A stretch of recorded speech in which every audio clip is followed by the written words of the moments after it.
Em um debate no Musical FM do pastor César Cavalcante, o pastor Ricardo Gondim assume o pior dos absurdos.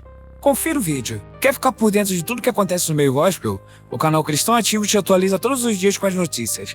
Curta o vídeo, comente, se inscreva no canal e ative o sininho de notificação para não perder nenhuma notícia. Vamos para o vídeo. A cultura, sua misoginia deixa eu fazer e tudo aqui mais. uma questão aqui no nosso bate-papo que ficou claro no off aqui, é que acho que o pastor Ricardo não quis dizer isso. Sim, exatamente, não é? Ele entende como palavra de Deus todos os livros da Bíblia. A minha pergunta era em relação a isso, né? Porque tem alguns pastores que fazem isso. Então, eu queria que a gente fosse para os textos bíblicos, especialmente os textos do Novo Testamento. O pastor César então, o que eu tinha dito antes é que dentro do Novo Testamento, em Coríntios, por exemplo, que é o texto mais forte, Romanos também, né? Vai mostrar assim, claramente que a homossexualidade não era aceita dentro da comunidade cristã local. Isso o apóstolo Paulo diz, deixa eu ver aqui o texto. E isso reproduzindo os textos do Antigo Testamento. Os injustos não herdarão o reino de Deus. A ideia da impureza sexual. Não vos enganeis, nem impuros, idólatras, adúlteros, efeminados, sodomitas, ladrões, avarentos. Que ele usa esses dois termos, né? Essa tradução não está correta. É você a sabe, atualizada. Né? É a Bíblia atualizada. Não, eu digo nos originais. Você diz do termo malacói. Não está se referindo à homossexualidade. E Sodoma e Gomorra não tem absolutamente nada a ver com homossexualidade. Sodoma e Gomorra era a cidade que estava querendo ter sexo com anjos que estavam hospedados na casa de Ló. Os anjos eram... É verdade, mas os anjos vistos por eles eram jovens, rapazes. Sim, mas... Então, na cabeça deles era homossexual. A intenção deles era essa, né? A intenção era homossexual. Não, a intenção não era homossexual. A intenção era ter... Porque no mundo antigo, inclusive o texto de Gênesis capítulo 6, que os filhos dos homens... filhos dos homens, filhos de Deus, tal. Aquele texto lá que provocou o dilúvio é que havia no mundo antigo a ideia de que ter sexo com anjos geraria uma raça de titãs, como os titãs da cultura grega. Que eram os titãs? Eram semideuses, eram deuses e homens ao mesmo tempo. Então, o texto lá não de homossexualidade. O texto de Sodoma se diz que eram rapazes, porque a ideia angelical sempre foi masculina. Não tem nenhuma aparição de anja na Bíblia. É que assim, todas as vezes que aparecem anjos no Antigo Testamento e até no Novo, eles aparecem. Eu não estou dizendo que eles se transformam em homens, mas a aparência deles masculina. É um jovem, um rapaz, um jovem. Não tem asas, não tem nada brilhando, nem nada. É um homem ali. E a perspectiva da visão dos sodomitas, dos habitantes de Sodoma, eles queriam ter sexo, eles não sabiam que eram anjos. Mas eles não sabiam. Lá no texto, eles não sabiam que eram anjos. O Abraão, por exemplo, hospedou anjos. Esses três anjos lá, isso é Gênesis 18 e Gênesis 19, né? No capítulo 18, esses três anjos chegam para falar com Abraão. Um deles continua lá com Abraão, e Abraão faz uma oração meio que intercessória, porque Ló estava na cidade de Sodoma, que Deus, através daqueles anjos, falou que ia destruir. Dois desses seres, desses anjos, que no texto, ora são chamados de Elohim, ora são chamados de anjo, ora são chamados de homens, por exemplo, eles vão lá para buscar o Ló. Quando os habitantes de Sodoma percebem esses rapazes, porque na cabeça de quem está vendo eram rapazes, e aí eles desejam ter sexo com Ló. Eu não me lembro com Ló, não, com esses rapazes, com esses anjos, que nós sabemos que é anjo porque está na Bíblia, mas a aparência deles era de rapazes. E aí eu não lembro, só se o senhor me lembrar um texto, onde esses habitantes de Sodoma sabiam que se tratava de anjos. Não tem no texto. Claro que não tem. Mas a perspectiva e a percepção do mundo antigo da possibilidade de você hospedar anjos está no texto. Porque a Bíblia, inclusive no Novo Testamento, diz alguns hospedaram hospedaram anjos. Mas o sem saber está no texto, né? Então, sem reconhecer. Obviamente que os habitantes de Sodoma, eles queriam ter relações com dois jovens que estavam ali. Mas esse texto... Mas é uma interpretação. Não é o texto, não estou interpretando. Mas só ver o texto. Sim. A interpretação é dizer que eles achavam que eram anjos. Aí o senhor que está interpretando. Mas vamos para os textos do Novo Testamento, então. O pastor César aí evocou um texto de 1 Coríntios e a gente tem o texto de Romanos também. O pastor Gondim diz que já discorda da interpretação aqui, dessa tradução que a Ara faz do texto de 1 Coríntios, né?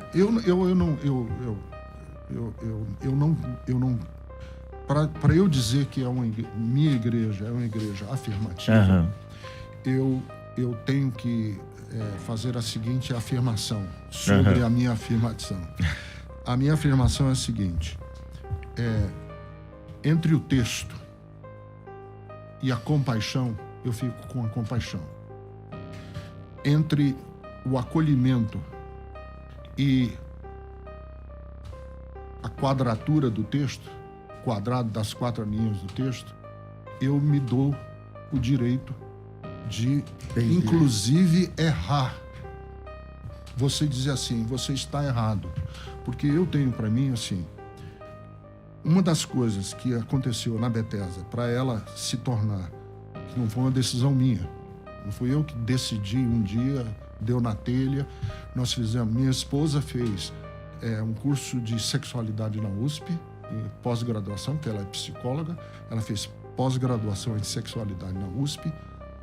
Nós promovemos vários simpósios internos, debatemos durante uns 2 ou 3 anos sobre esse tema, até que eu fiz essa afirmação.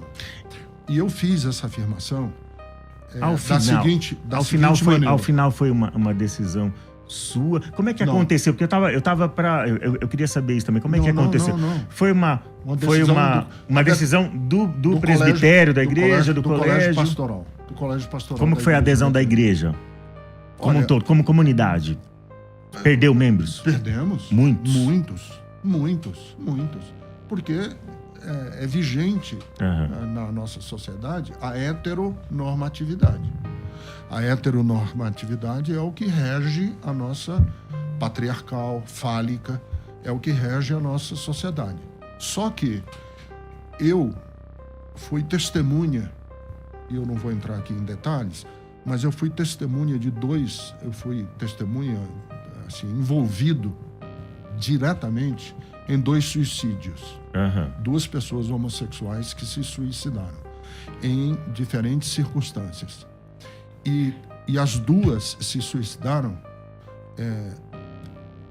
afirmando o seguinte: eu já tentei de tudo, não consigo me livrar. Eu não consigo, eu sou assim. Um deles, inclusive, conversando comigo, disse: é um monstro que me persegue e eu não consigo me ver livre. Já fiz tudo. Campanha de oração, já fiz retiro espiritual. A incidência de suicídio entre homossexuais é elevadíssima, né? Ela é Por quê? Bem porque eles não se acham. Esses conflitos. Porque não se acham. Agora, eu achei curioso. E aí, assim, eu, Ricardo Gondim, agora não estou falando da Bethesda. Tá. Eu, Ricardo Gondim, cheguei à questão da homossexualidade não tratando diretamente da questão da homossexualidade. Sim. Tratando, primeiro, da questão do ser humano. Da pessoa. Eu não vejo as pessoas como puras. Eu acho que tem que pregar o evangelho também. Mas eu posso pregar o evangelho também na perspectiva de Pedro na casa de Cornélio. Pedro, na casa de Cornélio, foi enviado por um anjo dizendo o seguinte: vai lá e anuncia o evangelho a Cornélio, porque Cornélio é justo, é temente a Deus, as esmolas dele chegaram ao céu. Então, eu prego o evangelho também, partindo do princípio que algumas pessoas precisam ouvir o evangelho, não porque estão condenadas a ir para o inferno. Elas precisam ouvir o evangelho porque elas são pessoas tão dignas, tão bonitas, que é impossível que uma pessoa passe pela vida sem saber diretamente quem foi Jesus de Nazaré. Então, eu chego à questão da homossexualidade partindo desse princípio, de que Jesus olhou para um centurião que era romano, era pagão, e disse: eu nunca vi em Israel fé igual a desse homem. Ele olhou para uma mulher cirofenícia e disse que o corrigiu.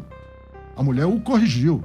Nós tentamos, às vezes, adocicar o texto, mas a mulher corrigiu Jesus, porque Jesus estava repetindo uma espécie de racismo estrutural da qual ele era parte. Jesus foi culpado de racismo nesse momento? Não foi culpado.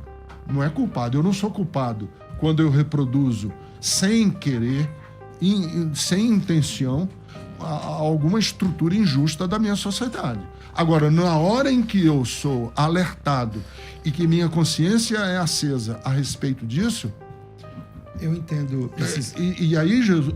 Porque a Bíblia não diz que Jesus nasceu perfeito. Jesus foi aperfeiçoado naquilo que ele sofreu. Está escrito no texto. Vamos ouvir o pastor César agora, né? São muitas considerações e o tempo tão curto, mas vamos lá. Tanto o texto de Cornélio quanto o texto da Cirofenícia, eles estão a um timing da graça de Deus para alcançar os pagãos na Bíblia. A revelação bíblica diz que Jesus veio para que era o seu, aí ele sendo escanteado pelos que era seu, aqueles que o receberam são chamados filhos de Deus e tal. É isso que Jesus fala para a mulher samaritana. Para a mulher samaritana não, para a mulher cirofenícia, né? Ela era pagã, ela era lá do norte, lá da Fenícia e tudo mais. E é uma coisa muito parecida que acontece com Cornélio. Eu não acredito, pastor, que ele era justo? Respeitando, porque a Bíblia não chama ele de justo. Chama, verdade. Chama. Mas a Bíblia não chama ele de salvo. Não. Entende? Então...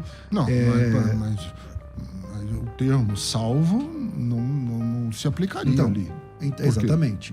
Então a salvação depende do evangelho. Tanto que os lençóis dos animais impuros foi colocado lá para mostrar que ele não era limpo. Seria isso.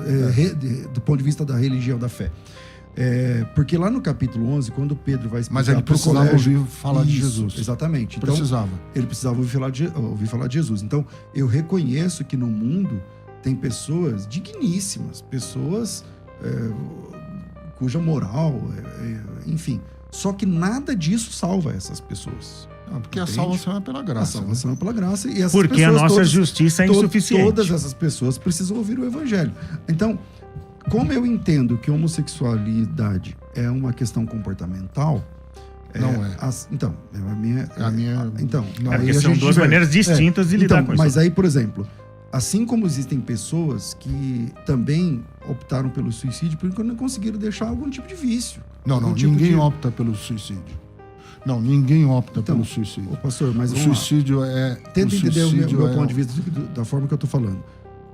Suicídio é a pessoa tirar a própria vida. Sim, então, mas ninguém opta. Não é uma opção. A pessoa está um ponto de desespero, respeito.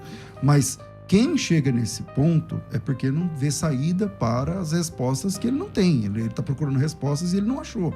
Então ele Deus não cobra de nós aquilo que a gente não pode dar. E eu não estou colocando, inclusive, a questão soteriológica em cima do suicídio, não é nem esse tema. Mas pessoas vindas de outros tipos de comportamento também terminam em suicídio e isso não salva a pessoa. Não, entendeu? O que salva... Olha, o que salva é Jesus Cristo. A gente está a 2 minutos de terminar o programa, de chamar um break aqui para terminar o programa, mas eu gostaria de fazer um convite para o pastor César e para o pastor Ricardo, para a gente continuar a nossa conversa aqui nas redes sociais por mais meia hora. É possível? Porque a gente precisa entrar... Consegue, pastor Gondim? Mais meia hora no estúdio pra gente continuar. Então, os ouvintes da Musical FM na rádio, eles vão se despedir da gente agora. Eu quero que vocês se despeçam dos nossos ouvintes aí, que eu vou chamar o break. Considerações finais, são prévias, na verdade, para os nossos ouvintes aí. 1 minuto, pastor. Olha, eu quero dizer apenas o seguinte: eu sou temente a Deus, eu não passo pano pro pecado. Eu não vulgarizo o temor de Deus e E eu quero andar segundo a vontade de Deus. Só que eu prefiro estar errado em nome do amor a estar certo em nome da intolerância. Porque se eu amar, e a Bíblia diz que aquele que ama é nascido de Deus, e se eu amar, porventura, no dia que eu me apresentar diante de Deus, esse amor que eu procurei ter, ele será maior do que as minhas falhas e os meus pecados. E obrigado, pastor, demais pela disposição de estar aqui com a gente, conversando com a gente sobre esse assunto tão polêmico que lhe é caro e custoso também, né? Não é só caro, é custoso. Pastor César. Vamos para o intervalo. Eu só entendo que o amor que nós podemos ter por nós mesmos, por qualquer outra pessoa, não pode estar acima do que a Bíblia revela, da palavra revelada. É isso aí. E lá no texto, a igreja do primeiro século não admitia. Então, é assim que eu penso. Mas, queridos ouvintes, e super respeito. A gente vai seguir na rede social, já seguir no YouTube. Você pode acompanhar a gente aí na continuação do nosso bate-papo. Deus abençoe vocês. Siga a Musical FM no Instagram.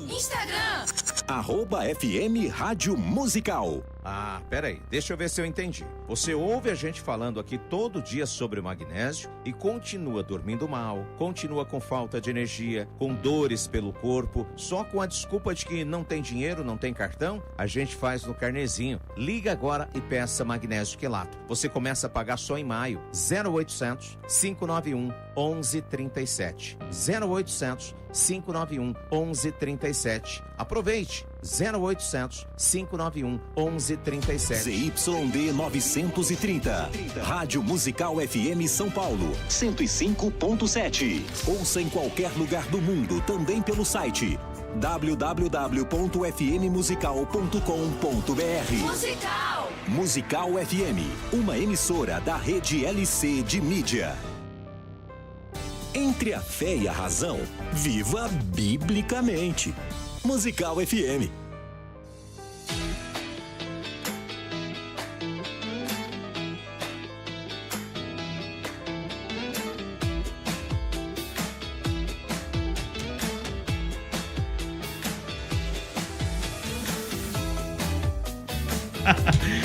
Quer dizer, então, que o pessoal que os internautas estão aí, que a gente chama de assistente agora, né? Tem os ouvintes e os assistentes. Sim. Os internautas que estão aí estavam ouvindo a nossa conversa em off aqui, então não vai ser mais em off. A gente vai conversar ao vivão com vocês aqui. O pastor Gondim, e aí eu quero perguntar isso pro pastor César. O pastor Gondim fez algumas afirmações aqui bastante contundentes e sensíveis. Ele diz que entre a compaixão e o texto, ele fica com a compaixão. Entre o acolhimento e o texto, ele fica com acolhimento. Entre o amor e o texto, ele fica com amor. Pastor César, é possível chegar a alguma definição desses termos? Amor, compaixão, acolhimento, sem que eles derivem da revelação de Deus na Escritura? Para falar sobre a Bíblia, não. Você precisa pautar no que a Bíblia diz. Então, vamos lá. Amor, como eu disse, super respeito a opinião do pastor Ricardo, mas não concordo nesse sentido. Porque, por exemplo, a Bíblia diz que Deus é amor. O amor não é um atributo de Deus. Não é um negócio que... O amor é a essência de Deus. Né? É a natureza. Não é que ele tem amor. Deus é amor. Né? E esse Deus que é amor em essência, ele exclui a pessoa cujo comportamento é homoafetivo. É difícil para mim falar homoafetivo porque eu brigo com o português também, né? Porque todos nós somos homoafetivos no sentido de ter afeto por pessoas da mesma que parecem com você, da mesma... Mas enfim, eu entendo as terminologias e vou ficar dentro delas. Mas esse Deus que é amor em essência, nas páginas do Antigo e do Novo Testamento, ele disse que esse comportamento não é aceitável. Então, como de diversos outros, né? Mas, pastor, então, para definir esses termos, por que o termo homoafetivo é caro para pastores, teólogos, autores que defendem a união entre pessoas do mesmo sexo numa espécie de casamento, ou seja, uma união exclusiva e duradoura, justamente para se desviar do termo homossexualidade. Então, há pastores que são bíblicos, são honestos com as escrituras, e eles vão dizer o seguinte: o que a Bíblia condena é a homossexualidade, ou seja, é a prática homossexual apenas para gratificação do seu desejo e fruto do descontrole e que resvala na promiscuidade. Na Bíblia, o que eles vão dizer é o seguinte: não existe nenhum texto na Escritura que condene essa modalidade de relacionamentos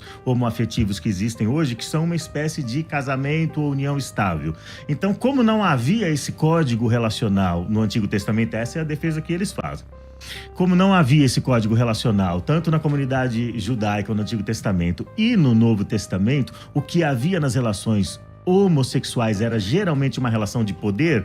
O tutor com o seu menino, com o seu pupilo, o senhor com o seu escravo, e essa própria cena de Gênesis, por exemplo, de Sodoma e Gomorra, ela implicava num crime que seria um crime de estupro coletivo, daqueles dois que lhe pareceram jovens ali e tudo mais. Então, eles vão fazer essa definição, eles vão dizer que é uma nova modalidade de relacionamento, não é uma homossexualidade clássica que aparece como sinônimo de promiscuidade, prostituição ou escravidão ou abuso. Então, por isso que eles usam esse termo homoafetivo. O que você diz disso? O problema é que assim, porque tem pessoas que são homossexuais e são promíscuas. Tem pessoas que são homossexuais e são fiéis aos parceiros que escolheram pra vida. E não tem aí, não os vejo como sendo pessoas indecentes, tudo isso, por conta da opção sexual. Também não vejo.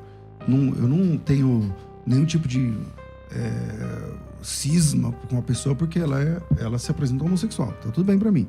Agora, o homossexual, um casal homossexual, nunca conseguem ser uma só carne. Quando Deus abençoou o casamento, ele, lá em Gênesis capítulo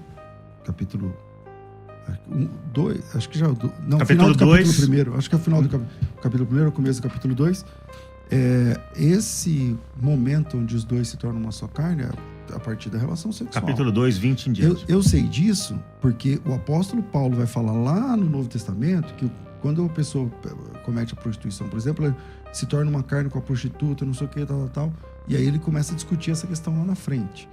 Então, duas mulheres ou dois homens, elas nunca vão ser uma só carne diante de Deus. Uhum.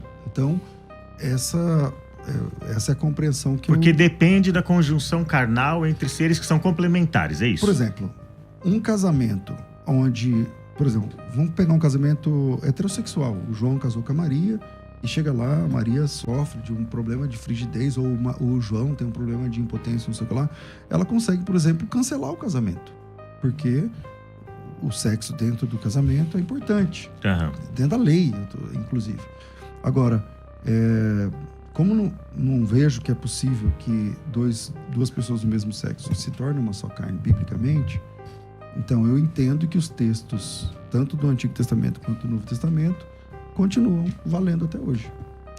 E agora a questão da igreja, né? Como que a igreja lida com isso? Porque existem essas expressões, acolhedora, uma igreja afirmativa e uma igreja inclusiva. Acolher, me parece que a boa parte das igrejas, especialmente as igrejas independentes hoje, usa a prática de acolher as pessoas, ou seja, receber, deixá-las participar das reuniões, até porque os lugares de culto são lugares públicos, tudo mais.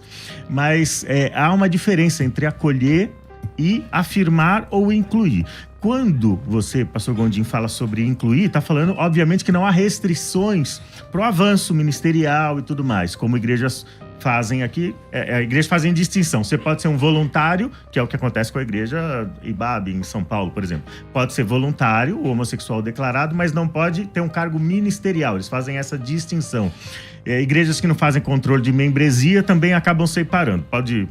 Pode estar aqui frequentando, tomando ceia, participando, ser batizado, só não pode ser uma pessoa formalmente instituída no ministério. Como que vocês adotaram, que políticas vocês adotaram em relação a casais homoafetivos ou pessoas declaradamente homossexuais na Bethesda? Os mesmos parâmetros que nós usamos para a heterossexualidade.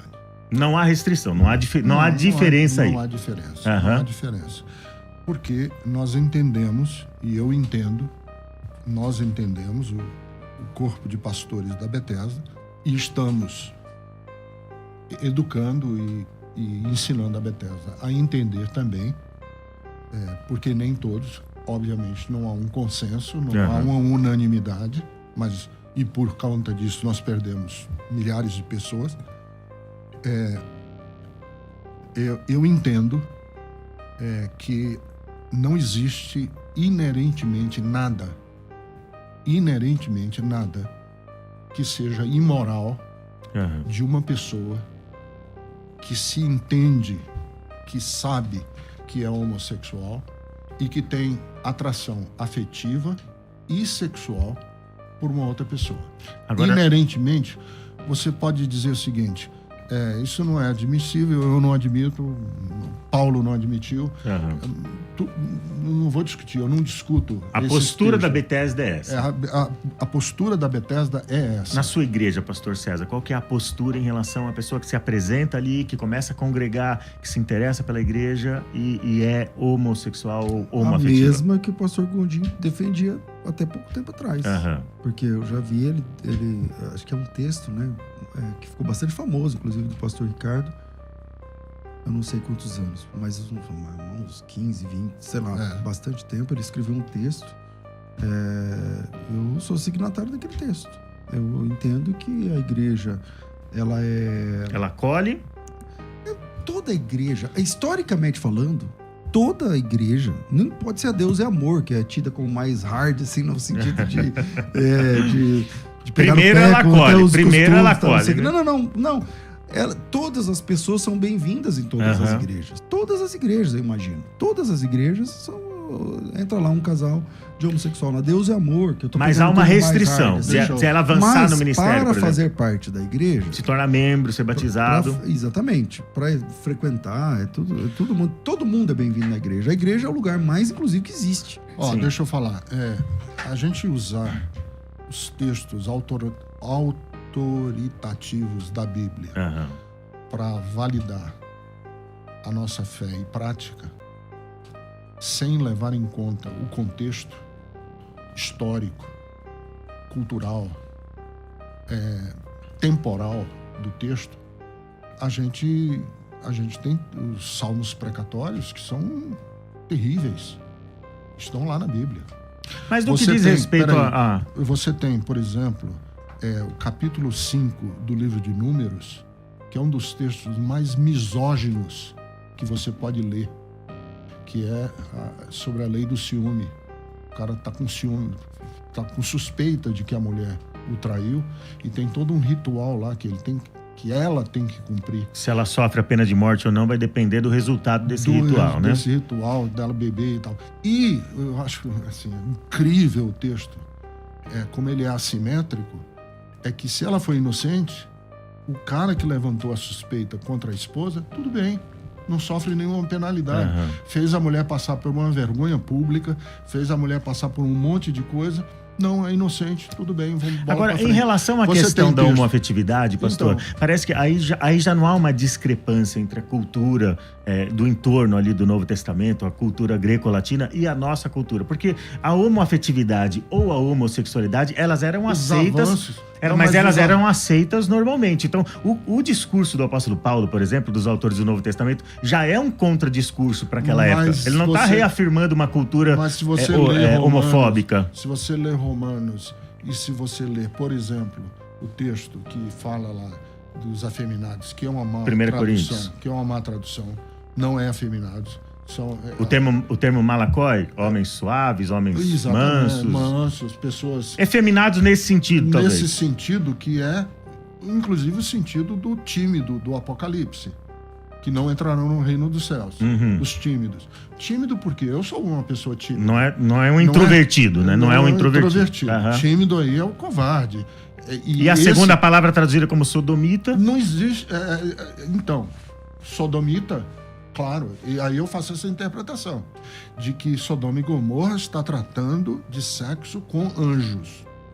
Porventura eles eram rapazes, porque todo anjo é rapaz, mas era com anjos, eles queriam ter sexo com anjos. Essa é a minha interpretação. E o que eu quero falar é o seguinte: você pode dizer, não, mas você está relativizando a Bíblia. Não, relativizar a Bíblia, todos nós relativizamos. Por isso que ninguém ao redor dessa mesa aqui está cego. Porque o texto diz que se teu olho te faz pecar, nem cego, nem... Eu tenho que ficar Estamos cego, com as duas mãos aqui. Manco com as duas mãos. Você tem que aplicar. Então. Teve gente que aplicou, né? Então, para assim, outros órgãos. Teve um dos pais da igreja que se castrou, né? Para ser puro. Mas, enfim, deixa eu dizer. Jesus... quando me acusam de relativista, eu gosto sempre de citar Jesus. Jesus foi um relativista. Sob o ponto de vista que ele relativizou a lei. Ouviste o que foi dito, eu agora estou dizendo. Ele relativizou o sábado, curou um homem... Isso foi relativismo, pastor César? Essa releitura que ele faz?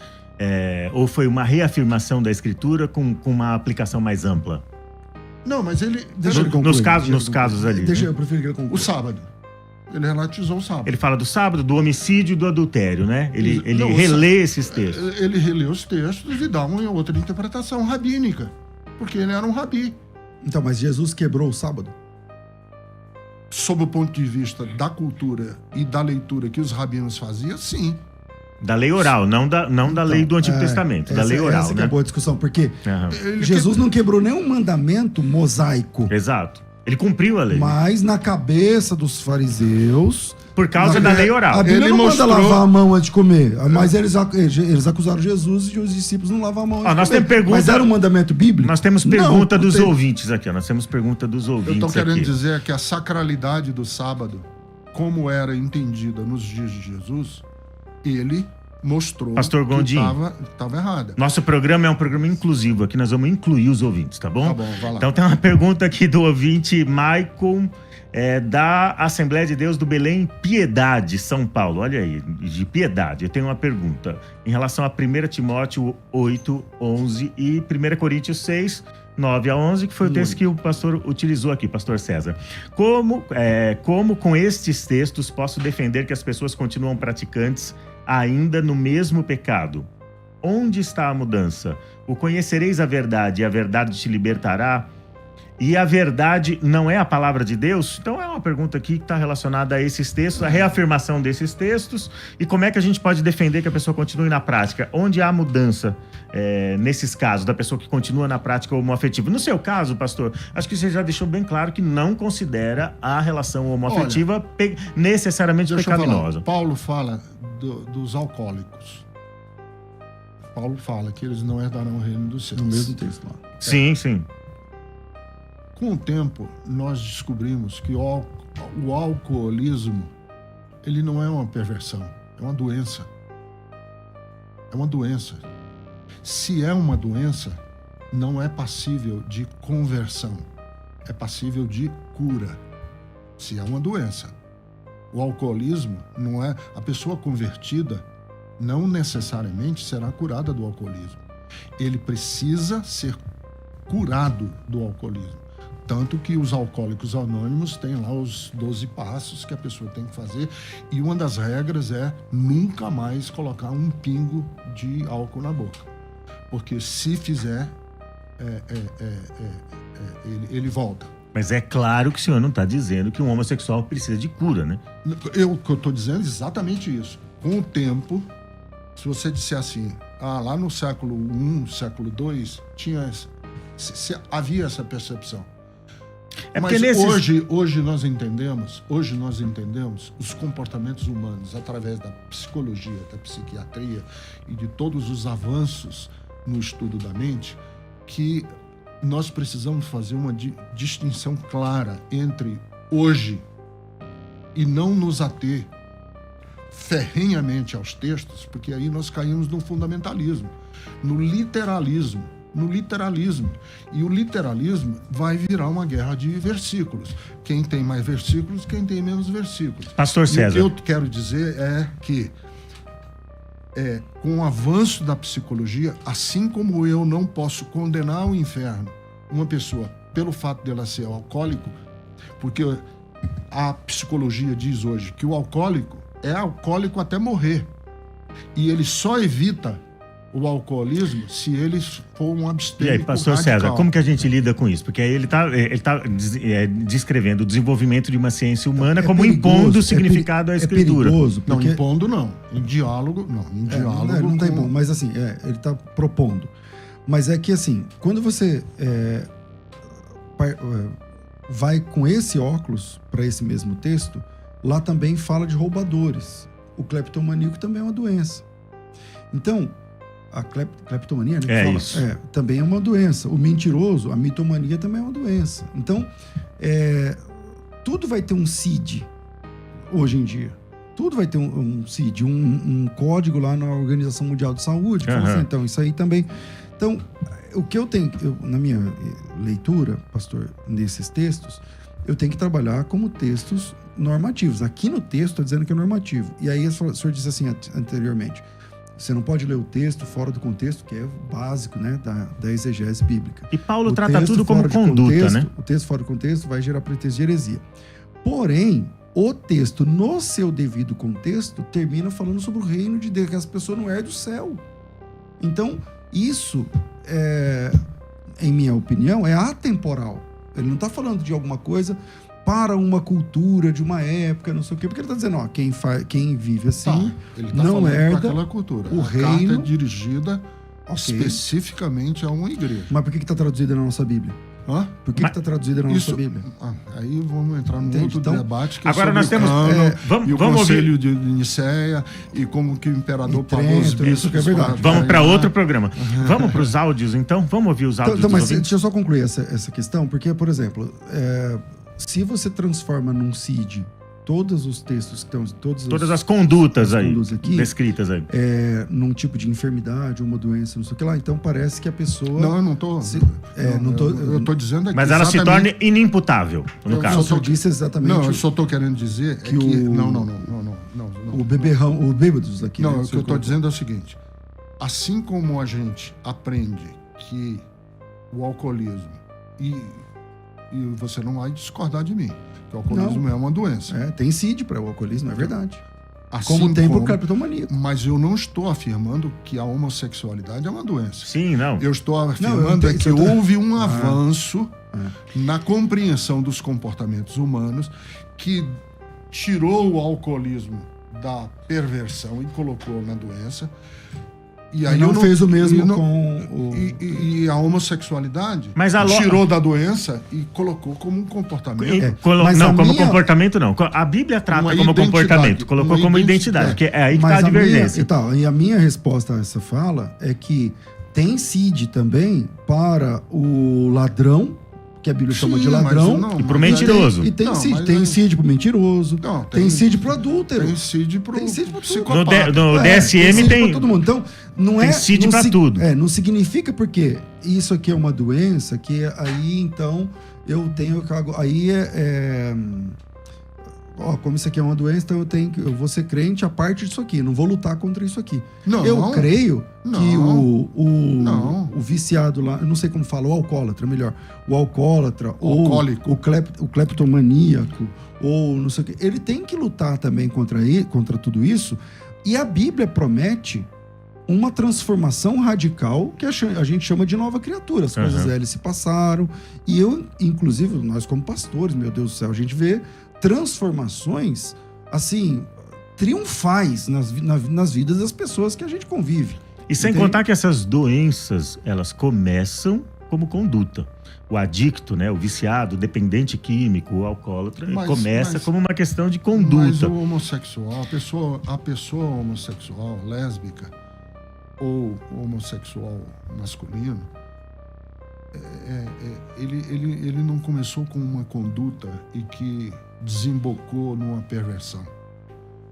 Ele se viu, ele entendeu a sua identidade assim. E entendeu essa identidade muitas vezes quando ainda era criança. Alguns na adolescência, quando estão descobrindo a sexualidade, que é quando a gente descobre a nossa sexualidade, que é durante a nossa adolescência, quando existe aquele despejo de hormônios.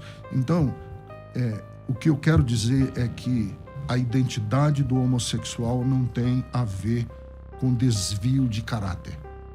E a Bíblia, ela é um livro normativo que corrige desvios de caráter. Vamos voltar para essa questão aqui. Agora vamos incluir um ouvinte. Vamos incluir um áudio de um ouvinte aí. Somente. Mas eu concordo, mas é que não é o caráter que salva ninguém. Não. Entende? Então a minha pontuação salva aqui... É a graça. Exatamente. A minha pontuação É o aqui amor. salva o Salvador. É uma pessoa que salva. Jesus Cristo. É o amor. Vamos lá pro ouvinte. Vamos lá. Pastores, líderes. Meu nome é Jadson, sou da cidade de Jataí, no Goiás. Minha dúvida, ela é a respeito da aceitação da homossexualidade biblicamente, já que a Bíblia condena, né, sexualmente homens com homens e mulheres com mulheres. E como compreender um líder espiritual concordando com algo que biblicamente o Senhor abomina? Agradeço, que Deus possa continuar abençoando esse programa e que Deus possa continuar abençoando a vida de cada um dos líderes. Obrigado, Jadson, pela participação. Eu acho que essa pergunta já foi respondida por a ambos pergunta, aqui, né? Não, a pergunta, na verdade, ela tem uma intenção de... É que ela parte de um pressuposto diferente. Eu acho que os pressupostos já foram colocados aqui. Aí, no fim da pergunta, ele disse assim, então como é que pode um líder... É uma espécie de acusação. Uma acusação do tipo, isso é... Para você, líder, isso é incompreensível. É incompatível, né? Ele está partindo desse pressuposto que é incompatível. Mas o César falou que tem uma pergunta, eu quero ouvir. Assim, eu acho que se a pergunta fosse mais simpática ao pastor Ricardo, então viria desse jeito para mim também. Como pode um líder ficar contra... Excluir. Mas eu tenho uma pergunta.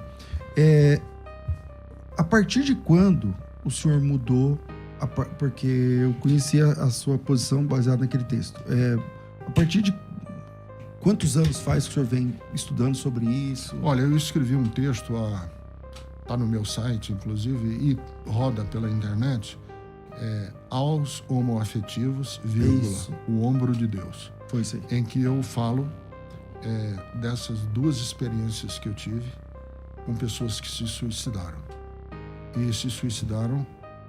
E a partir daí eu comecei a ter contato pessoal com pessoas que se identificam dentro do espectro da homossexualidade.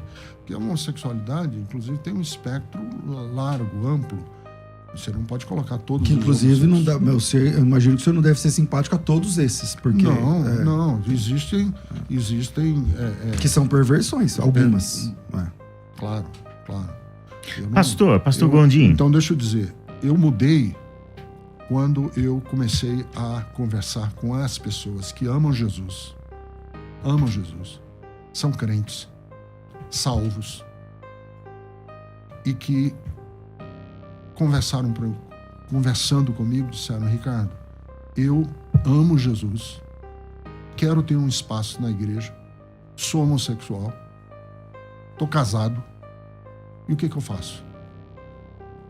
Ou eu incluo essa pessoa como incluiria qualquer outra pessoa dentro do padrão de Paulo, de que não existe mais macho, fêmea, dentro daquele padrão. Não tô usando o texto, só estou dizendo que é aquele padrão. Nem judeu, nem servo, nem escravo, que somos todos um em Cristo. Ou eu aplico esse princípio na igreja, ou eu vou ser cínico naquilo que prego. Eu não vou ser cínico no púlpito da minha igreja. Por quê? Porque eu vou pregar aquilo que faz sentido para mim. Se estiver errado, eu vou um dia responder diante de Deus. Isso aí. Vou responder diante de Deus e estou preparado para responder, porque eu vou morrer. Está ordenado que todos vão morrer um dia. Então eu vou morrer e vou prestar contas a Deus. No dia em que eu prestar contas a Deus, eu tenho certeza que Deus não levará em conta a minha capacidade de ser hospitaleiro. Hospitaleiro não no sentido da hospitalidade clássica. Da hospedagem. Da hospedagem. De eu abrir uma hospitalidade dentro da minha mente e dentro dos meus conceitos e dentro do quadrado das Escrituras Que esse é o conceito mais amplo de hospitalidade. O que é? Eu vou relevar certas e determinadas questões que são caras para mim em nome do amor. E aí você diz assim, mas isso pode em nome do amor? O senhor tem essa autoridade na Bíblia, por exemplo? Eu tenho. Porque o amor é maior do que a justiça. Se amor e justiça fossem duas estradas em direção ao infinito, a justiça pararia em algum ponto dessa estrada e a misericórdia e o amor seriam para sempre, porque a benignidade de Deus é para sempre. Então eu não tenho dúvidas que eu, em nome da exclusão ou da intolerância ou da pureza contra o pecado, eu excluir pessoas e ser conivente com mortes. Porque a igreja evangélica nesse país está com as mãos sujas de sangue por não ter aceitado, por ter excluído, por ter discriminado.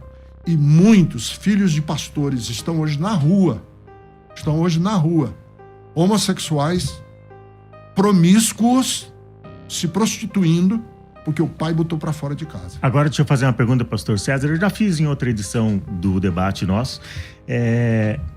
Cabe, diante desse cenário, a igreja fazer alguma espécie de meia-culpa no sentido de como ela tratou as pessoas, não de como ela tratou a questão da doutrina e dos textos bíblicos, mas como ela lidou com as pessoas. E aí a pergunta que eu quero fazer é possível uma igreja e um pastor que entende, que compreende ser pecado a partir do texto sagrado, que compreende ser uma conduta da qual a pessoa precisa ser de alguma forma liberta, ela precisa vencer aquela conduta ou renunciar àquela conduta, é possível que a igreja tenha uma postura acolhedora, de hospitalidade e de alguma forma dê um suporte para essas pessoas, entendendo que, como o Gondim colocou aqui, né, que esses homoafetivos, eles também foram acolhidos pela graça, eventualmente alguns deles podem ter sido salvos.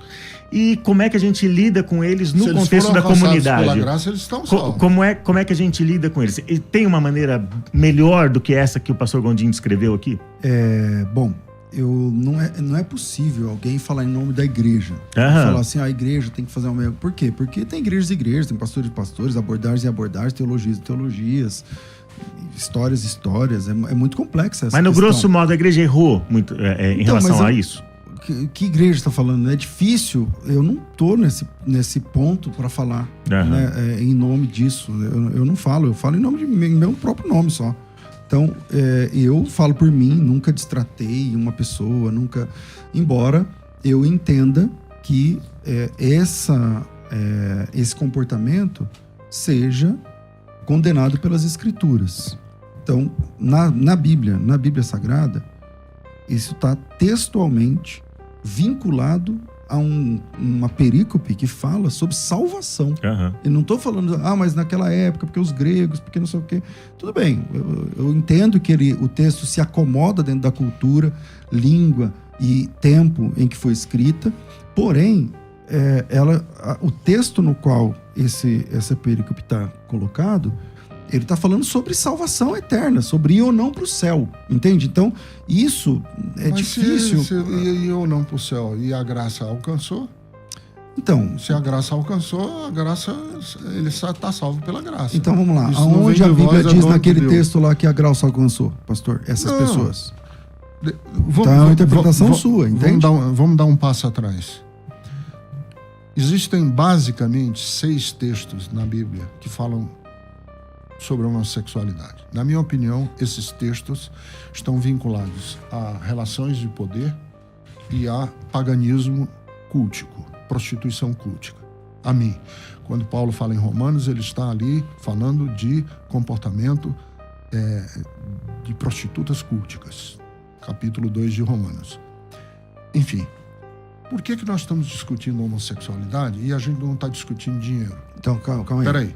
Por que nós estamos discutindo homossexualidade e nós não estamos discutindo glutonaria, obesidade? Mas aqui na Musical FM tem programa para discutir todos esses temas, viu? A gente discute, mas não dá para discutir tudo na mesma hora. Não pode ser na mesma edição. Não dá para discutir tudo na mesma hora. Mas, por exemplo, pastor, essa abordagem o que eu digo é o seguinte, os 6 textos... A necessidade de discutir o texto sobre homossexualidade redunda numa questão só.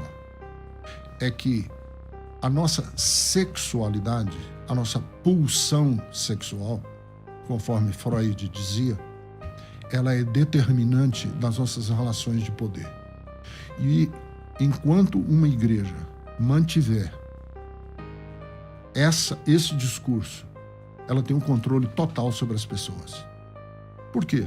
Porque quem tem controle sobre a sexualidade controla tudo. Na perspectiva de Freud, né? Na minha.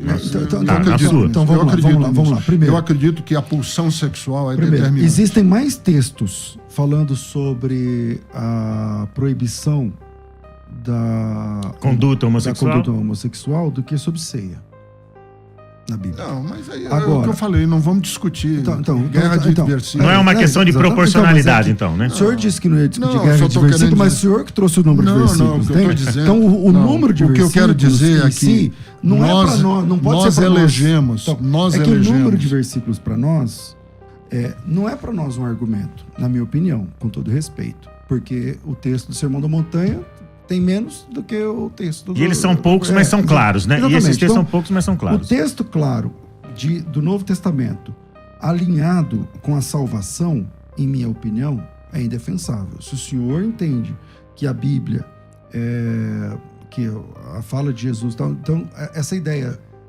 que está em jogo aqui... A ideia teológica, se eu concluir, a ideia teológica de que tem que ter 3 textos para aquilo, eu sei que o senhor não disse isso, mas não é bíblica. Essa ideia. Não. Essa ideia é uma construção humana. Agora, um texto só já estava bom. Já valida. Se ele está alocado num documento bíblico, e aquele documento bíblico está falando de eternidade, um texto já está bom. E a misoginia do Antigo Testamento? Mas a desvalidação da mulher. De verdade, a gente pode tratar esse assunto. Não, a gente pode tratar esse assunto, mas não é esse tema que nós estamos tratando. Não, mas o que eu estou dizendo é o seguinte, é que se não é esse tema, por que é que se é rigoroso em um só texto? Porque esse um só texto que eu estou usando é do Novo Testamento falando de salvação, e o texto que o senhor está falando não é...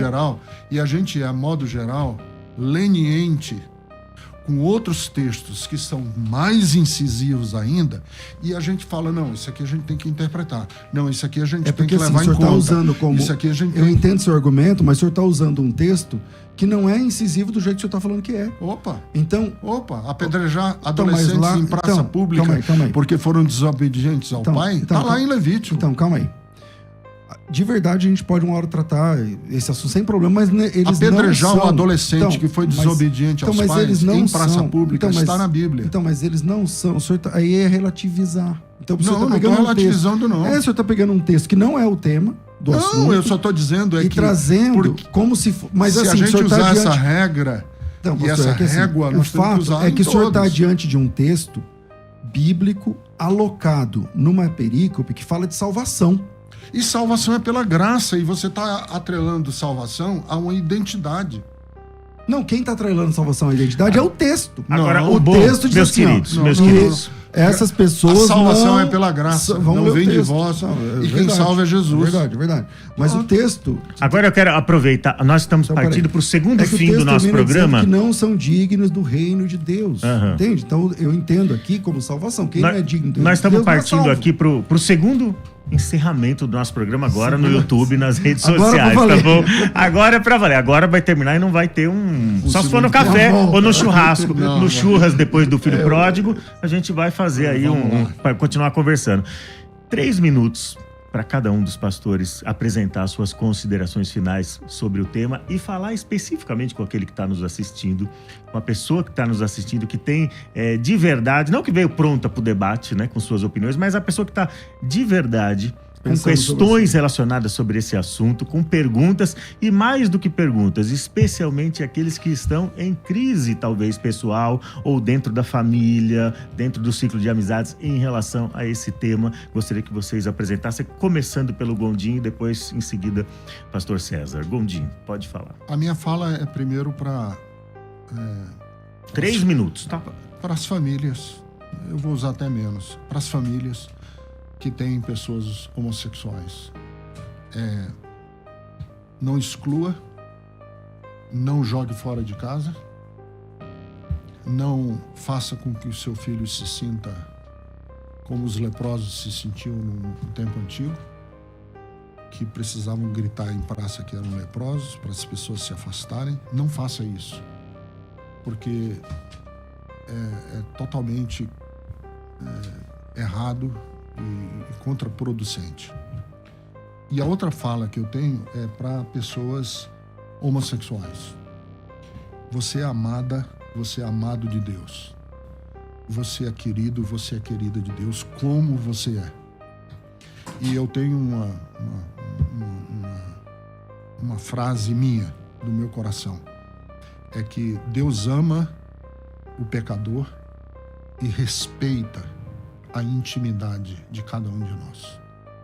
O que acontece com a sua vida sexual deve ser conduzido da mesma maneira que eu conduzo a minha vida heterossexual. Com respeito, com valorização do outro, sem mentiras, sem engano, sem promiscuidade, sem leviandade. É assim que eu uso essa regra para mim. E eu quero que você use para você. Porque esse é o mandamento bíblico. Que nós nos comportemos como filhos e filhas de Deus, íntegros e verdadeiros. Como luzeiros, como Paulo diz, em meio a um mundo caído, em meio a um mundo pecaminoso. Então, se sinta amado, se sinta amada. Você que ama Jesus, eu tenho o maior respeito pelos homossexuais que amam Jesus e insistem em frequentar a igreja. Para mim, eles têm mais fé do que eu. Porque se eu fosse excluído e fosse discriminado e fosse olhado de soslaio, como muitas pessoas são nas igrejas evangélicas, eu jamais colocaria meus pés lá. Eu jamais pertenceria. E o simples fato de você querer frequentar uma igreja, isso mostra muito para mim o tanto que você quer amar a Deus, quer servir a Deus e quer ser do Senhor. E você é muito bem-vindo no coração de Deus, e Deus ama e respeita a sua identidade e a sua intimidade. Onde é que os ouvintes podem encontrá-lo nas redes sociais? Olha, eu tenho um Instagram, Ricardo Gondim, que eu escrevo e eventualmente dou uma fala pequena, mas eu mais escrevo do que dou fala e escrevo. Meu Instagram é Ricardo Gondim, tudo junto, com M de Maria no fim. Uhum. E nós temos um YouTube no canal da Bethesda, Igreja Bethesda de São Paulo, que estão ali as minhas pregações. E aí, se você tem algum tipo de reserva com respeito a mim, me ouça e veja se faz sentido o que eu prego. Quem quiser acompanhar o pastor nas redes sociais é muito bem-vindo, e quem quiser tirar dúvidas diretamente com ele, se alguém chamar no direct, você consegue responder? Consigo. Tá bom, tá ótimo. Muito obrigado, pastor Gondim, obrigado. E pastor César, suas considerações finais. Eu entendo que começar igual o pastor Ricardo falou, pessoas que têm filhos, parentes, amigos homossexuais, obviamente não maltrate, não é cristão maltratar uma pessoa por conta da sua opção sexual, por conta opção de qualquer... Não é opção. É que pra mim né? Assim, mas vamos ouvir as considerações finais. É uma guerra de terminologias aqui. Mas não é cristão você atacar uma pessoa que age, pelo menos da forma normativa, você não entende ser correta. Né? Jesus Cristo não ensinou isso a ninguém, nem mesmo os apóstolos, ninguém. Né? Agora, o amor de Deus não é um amor que concorda com tudo, porque senão ninguém precisava se converter. Se o fato de Deus amar significa que Deus concorda com tudo, então você não precisa se converter. Já está resolvido. É universalismo, então, o tom. Mas não.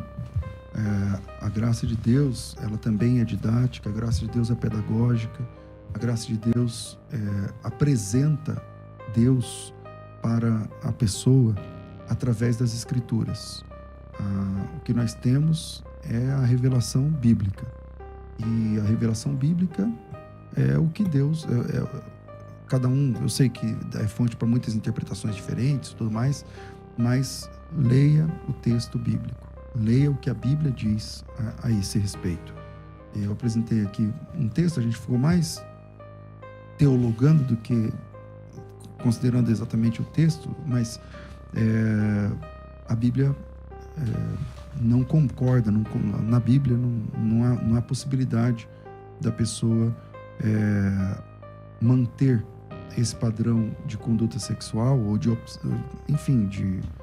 caráter sexual. Não estou falando do caráter da pessoa, mas dessa opção, estou chamando aqui de opção. E a Bíblia diz que não herdará o reino dos céus. Infelizmente. Eu gostaria que fosse assim? Não. Mas para os bêbados, para os maldizentes, para os ladrões, a Bíblia diz que não herdarão o reino dos céus.